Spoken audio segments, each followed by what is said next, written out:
சற்று முன் கிடைக்கப்பெற்ற மிக முக்கியமான செய்தி ஒன்று வெளியாகியுள்ளது. அதிமுகவின் எம்எல்ஏக்கள் 14 நபர்கள் தற்பொழுது எடப்பாடியின் மீது கடுமையான கோபத்தில் இருக்கிறார்கள்.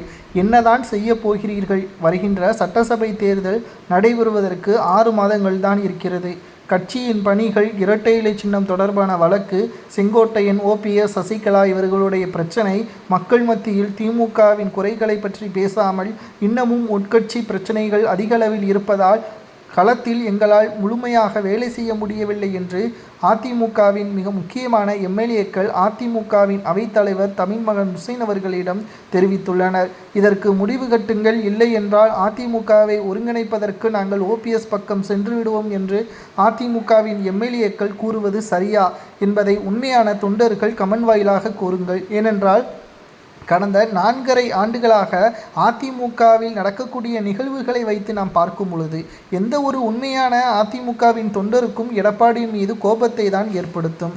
ஏனென்றால் இத்தனை தேர்தல்களில் அதிமுக வெற்றியடைந்திருந்தால் தொண்டர்கள் நிச்சயம் ஓபிஎஸ் பக்கம் செல்லாமல் நேரடியாக எடப்பாடி பழனிசாமியின் பக்கம்தான் செல்வார்கள். அதற்கு காரணம் அடுத்த தலைமை சிறப்பாக செயல்பட்டு கொண்டிருக்கிறது. செல்லும் இடமெல்லாம் வெற்றி.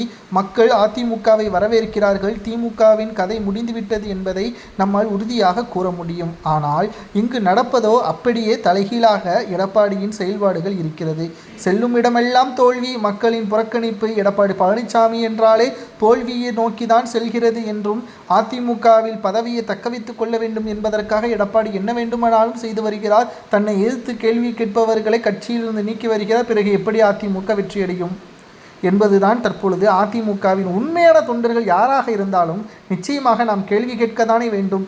இதைத்தான் ஓபிஎஸ் அவர்களுக்கு ஆதரவாக செங்கோட்டையன் கேட்டார். அவரையும் கட்சியிலிருந்து நீக்கிவிட்டார் எடப்பாடி பழனிசாமி அவர்கள். தற்பொழுது 14 எம்எல்ஏக்கள் கேள்வி கேட்க ஆரம்பித்து விட்டார்கள். இவர்களையும் கட்சியிலிருந்து நீக்கினால் அதிமுகவின் நிலைமை, எம்ஜிஆர் அவர்கள் எதற்காக அதிமுகவை உருவாக்கினார் என்பதை சிந்தித்து எடப்பாடி செயல்பட வேண்டும் என்பதுதான் தொண்டர்களது எண்ணமாக இருக்கிறது. தென் மாவட்ட நிர்வாகிகளும் கோவை மண்டல நிர்வாகிகளும் எடப்பாடியின் மீது கோபத்தில் இருப்பதும் அதிமுக ஒன்றுபட செயல்படவில்லை என்றால் தேர்தல் முழுமையாக அதிமுகவிற்கு என்ன நடக்கப் போகிறது என்பதை நினைத்து கூட பார்க்க முடியவில்லை.